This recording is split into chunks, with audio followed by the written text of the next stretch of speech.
विद्युत आघात में 3 श्रमिक मृत पायखाना टांकी काम करुवा बेले विद्युत संस्पर्श में आसी गला 3 जन श्रमिकों जीवन। बालेश्वर जिला खैरा थाना झिंकिरिया गगनधौली गाँव में यह अघटन घटी। पायखाना टांकी भितर सेंट्रिंग काम करुवा बेले मेसीन पानी भितर खसी पड़ा। पानी में विद्युत प्रवाहित होबारु टांकी भितर काम करुवा 3 जन श्रमिक विद्युत संस्पर्श में आसी। घटनास्थल में जनक मृत्यु होता बेले अन्य 2 जन को गुरुतर अवस्था भद्रक जिला मुख्य चिकित्सालय भर्ती करा जायथिला। सेमानंकु मृत घोषणा करिसेंति डाक्टर। मृत श्रमिक माने हेले बाबाजी माझी, हरेकृष्ण दास एवं नरहरि बेहेरा। घटनास्थल में पुलिस पहुंची तदंत आरंभ करिछि।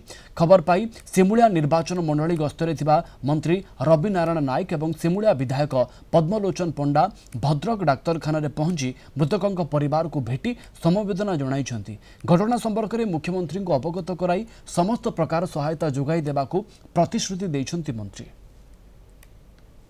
मुझे पटर कम कर दूनी से 100 मीटर आवाज आईला करेंट खोलो किसी उपाय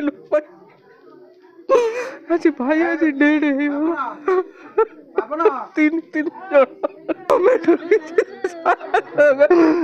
गरीब लोक खटिले जो टांकी रे काम करुले से टांकी रे गैस रो ऑक्सीजन अभाव दृष्टि से मानकर जहाँ लोकंकर कथा अनुसार देहांत होइछि ए प्रकार लोकंक कथा अच्छी किंतु पोस्टमार्टम है नहीं अवगत करी सरकार तरफ जहाँ सहयोग से सहयोग तो हम किंतु आहरी भी आम तांकर परिवार किपरि आग को बढ़ी पारे से दृष्टि भी सरकार तरफ आम प्रयास करूँ।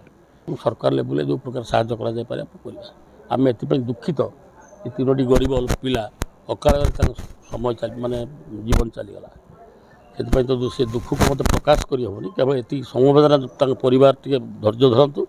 मंत्री मु 2 जन जाऊँ मुख्यमंत्री आलोचना करूँ करके जिते प्रकार कौन सरकार साहाय्य हो पारे हम करूँ।